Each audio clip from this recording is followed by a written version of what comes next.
Hello laite ho tuni nu kun jong thusim tha khat anangai ki no hite tuni thusim sei du aflim min hi you are so beautiful sangni langa kuma chun release anaki bol in hi aflim min jong hi analin athusim jong angi yen azon chan gei inangai chi dingovin kahin ti mu ve movie ki panahin vils ki ti upa khan hi ahung ke mu en ama hi mi gen ngai ta hin suni hlum hel hel hin kilep lowin na hi atong ji ne hi azino min hi Mariam zong mi gen ngai ta hi en apam la jna atong jin jong le in songa ato ding dol ho jong chu atong ki ji ne hi amani nu pa hi ate thim phle jing hon tan ate jing hon wanga hin cha nei nai hon pun jong le amani ki ka hin ki lung si ne hi a pu ne hi wilson Mariam a chen khom pi na je hi Mariam in ama to ding hong ato hu ji in jong le in sunga jong to the ato ji hin Wilson a chen khom pi in Mariam zong hi chlai mona a chen na je hi Wilson mihaosa ta hi je hin hi chlai da thlovin a cheng singin hi heti chon pha na chen a hi le ni khat hi Mariam chon ta sa da mon hi a hin nei tan a hung thi ta ne hi azino thi a ko na chon aman zong in sunga azino na to ji ho zong a hin tongin zan ki sanin zong na hin tong tan a hi le ni zan ham a chi a hin a lel hle jing tan hitia a khop wal jing pha na chun aman zong Nungah hol thim ta ezen khatni akimu pi in hichinu min hi Julia hin Julie ko ma chun aman zong ai poi ka zinon ei da thla zawa konin ka zinu to kisan ka hin tong tan e hile ka khop be se jing tan kalel be se jing tan hichi ji e hin ka zinu na tong ding chu zong le abang ten ke kana to na e ki thu pi the ding numei jing dem tin adong tan e hile Vils Commerson in sunga na tong ding abang tele nang na ki thu pi ji ding nu mei chu a han hi thei ta loading a hin a khang dong bo hi thei ding a hi tan hi chi ji chun migen thei ho khu khat hin chi hitin hi chi la nu mei ho chun sum a po wa hele bol mo an nei powin ama ho chi ga ve ta loading ham tin a sei ta na hi le Vils chu aga ki gel tan a hi Vils ho hi mihaosa gama a cheng che hi win ama hen numei adei jong le hichlai mihaosa numei ho jong chu a kichenpi jing the a hin ama jong chen a gelin a hi te Julie in Vils Commerson a hi poe alima jong ka ve sa the ni he numei ho chu atin cd chu alado in tv a chun hi chin numei ho chu a ve sa tan a hi le Vils jong chu a hung nomin ama ni jong hi chilang mun zo na chun a chi hon ta na hi ama ni zong a chi honin a hele hetman lo ka hin migen thi hogam cha ga hlung hon tan agam a hlun thun hona chun Julie in zong nu mei phap pi ave sa tan a hele nu mei hi sa la chun Wilson Livia ki ti nu mei khat nu chu a hin hleng tan a hin dei ta na hi hi chinu mei nu hi kum som thum vel bo hin laijin jinei a hi in chanei a hi tan Wilson Livia ko ma chun ei ni kum hi akibang pun hi zong le ken nang ki chen pi ding ka ti pun ka ina nuhung uma hele in so a to thina to ding chu jong le kana to na nei ki tho pi ji ding he tin a season a hi le Livia jong na tong gut mi chu jong le in sunga fel ta mi hi ji chun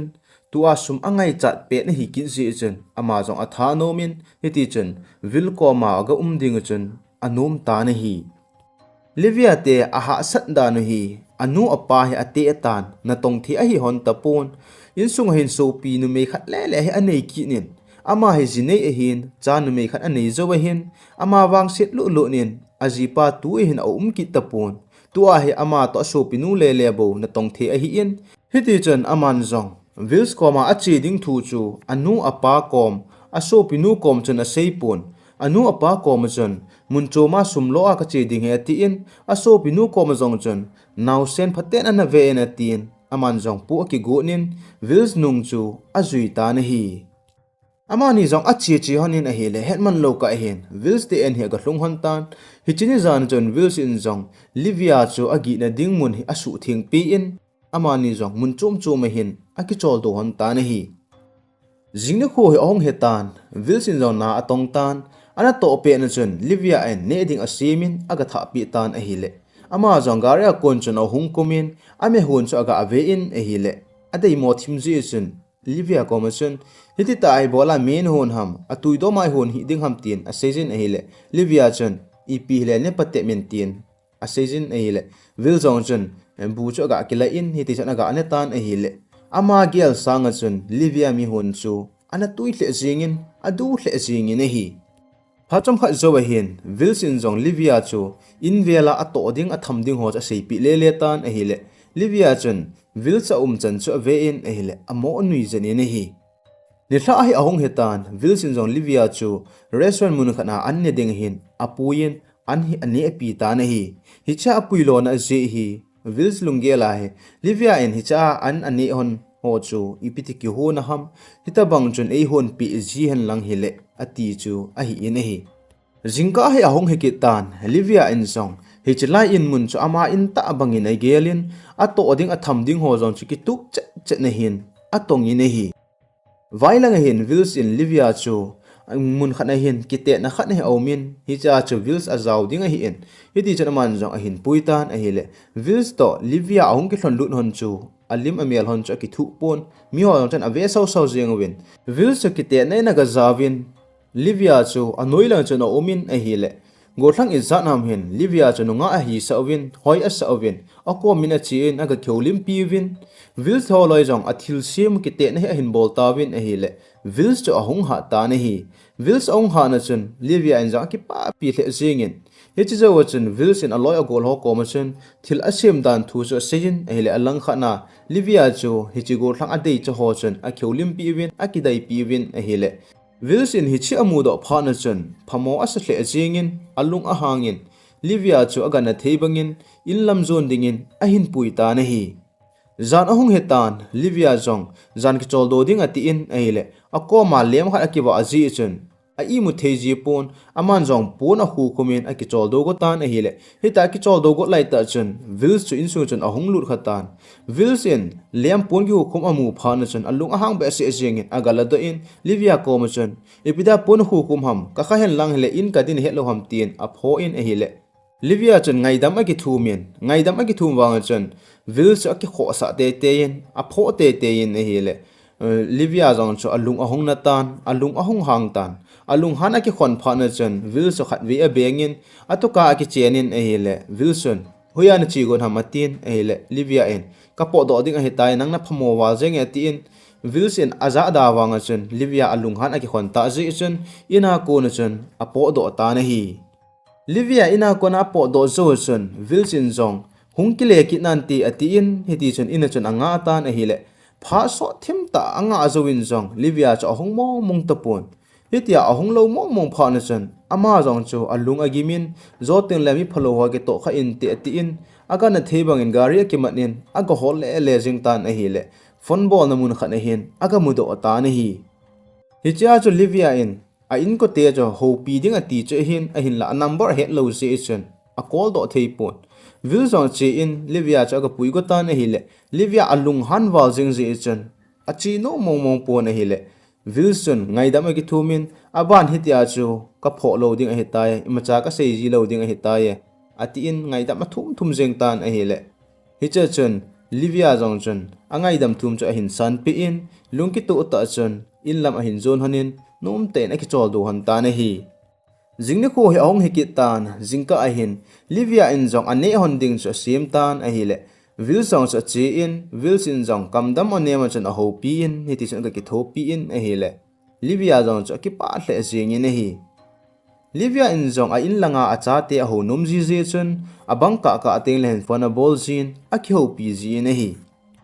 hiti chan pha na chi in a hi le amani ki ka hin ki he thiam to na ki lung si na ki ngai lu na hi ahong tan a hi le amani ki ka anom thla jing tan ni khat hi Livia in jong lottery khat ni a hin kila tan hi chi result ahong do ni a chen Wilson aga vet pi tan a hi le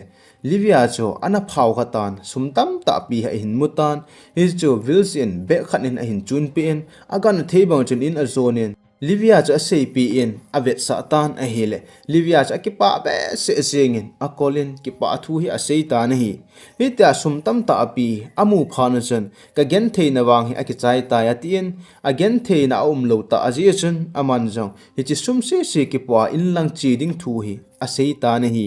hi ta in chi ding a sei phana chen Wilson angai hle jingin a it hle jingin a hin la a sei do ngam pon lunggel no mo ta hen atu sei ho chu amo ngai jing ta na hi